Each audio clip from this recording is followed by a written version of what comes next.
Hey guys, and welcome back to a new video. This is the fifth part of the Kotlin Flow playlist, and in this video I'm going to talk about the life cycle of the flow, and I will introduce you some of the life cycle operators, and you can use them in a lot of cases. For example, when you are using authentication using Firebase, you can use them to control the procedure if it starts, if it finished successfully, and you can use them for the error handling as well.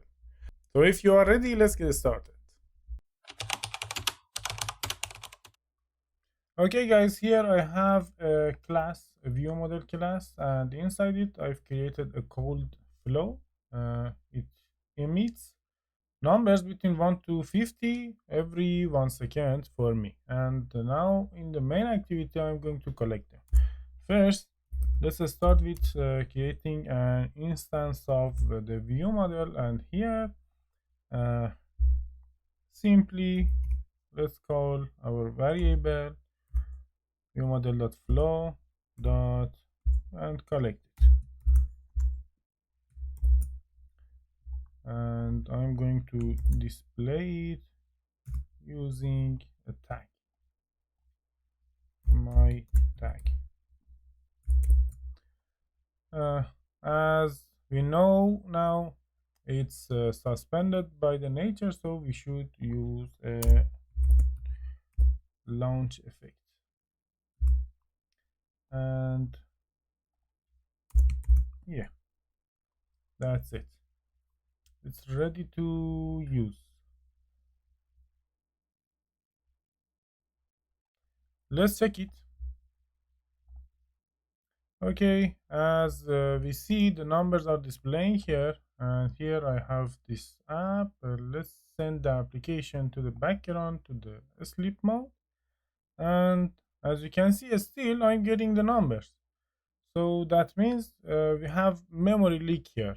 It's not a good thing in Android app development.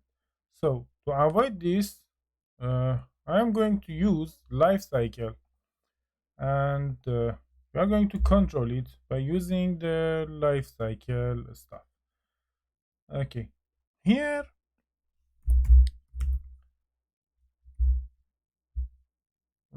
lifecycle dot repeat on lifecycle. Yes, the suggestion is good. And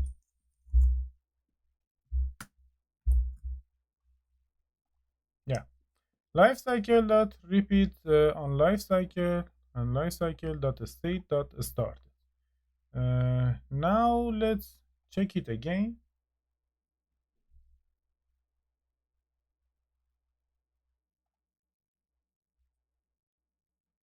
Okay, number 1, 2, 3, sending to the sleep, and there is no more numbers here.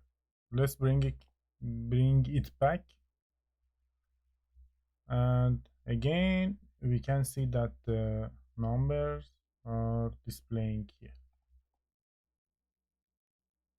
So simply by using this lifecycle, the one line of code, we can send our application to the sleep mode purely, and when we need it again, we will start our procedure from the beginning, and we don't have memory leak with this approach.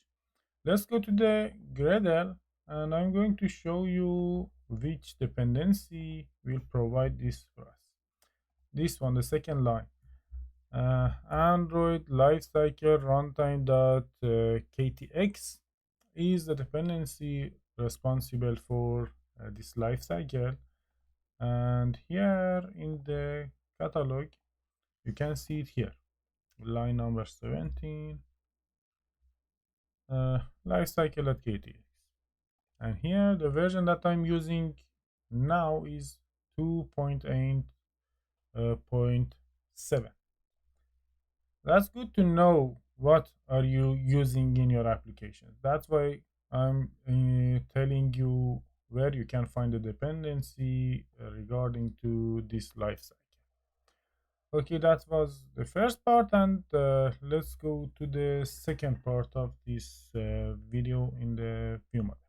But before that, please hit the like button and the subscribe button right now, and let's continue. So whenever we are using the life cycle, we can use a lot of things that are coming with the life cycle. Just like the life cycle of the activity, we have a lot of override functions that we can use them on pause, on start, on destroy, and a lot of things. And here, when we are using flow with the lifecycle, we can use it to control our application by it.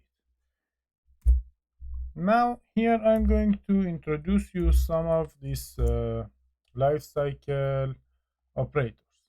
First one is the onStart, and let's have a look here. onStart. I'm going to make it shorter from 1 to 5 is enough for now, and let's check it.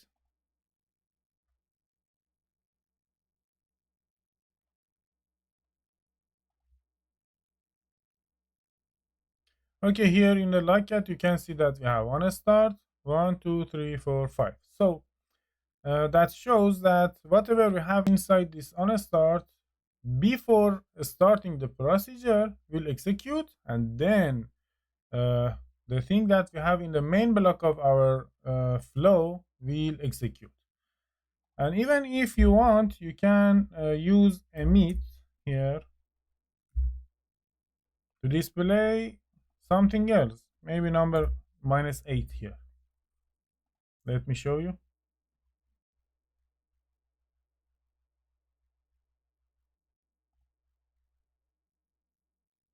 So first we have the -8, then onStart 1, 2, 3, 4, 5, and that's it. Okay, it's something like onCreate. Before any procedure, you can use it to do whatever you want. And the opposite of it is onCompletion.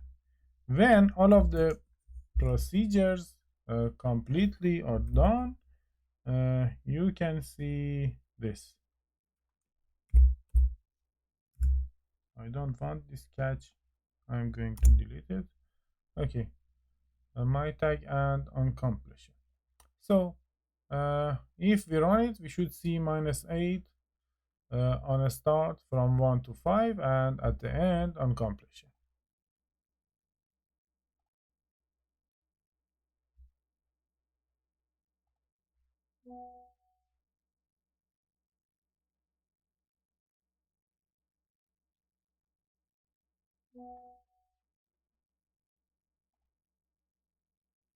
Okay, you can see that successfully is done everything. And we can use this onCompletion for error handling as well. If you want to see either the procedure goes well or goes wrong, you can use a throw here and showing an error or something here, and here by using if statement,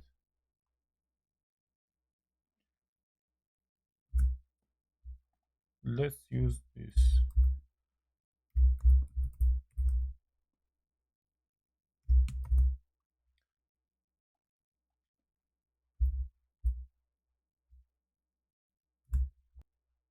And let's change this to equal. Okay. This throwable is the return block of this onCompletion.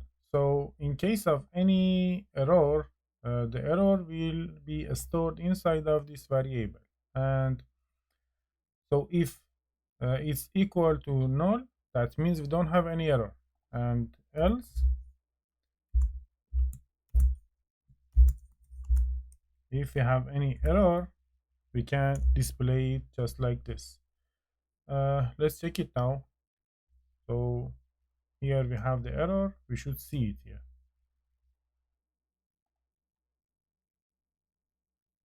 Okay, -8 on a start and the error in the onCompletion. And if I comment this, the normal procedure should be launched.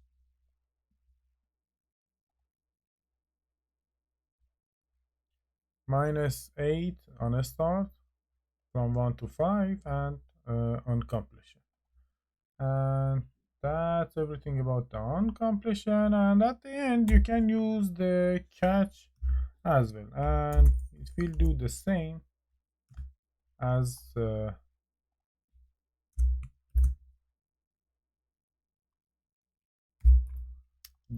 onCompletion when it has error.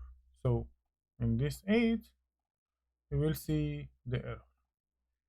Let me uncomment this and take a look at the result.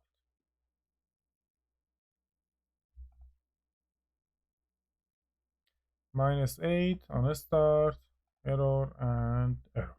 And that's it.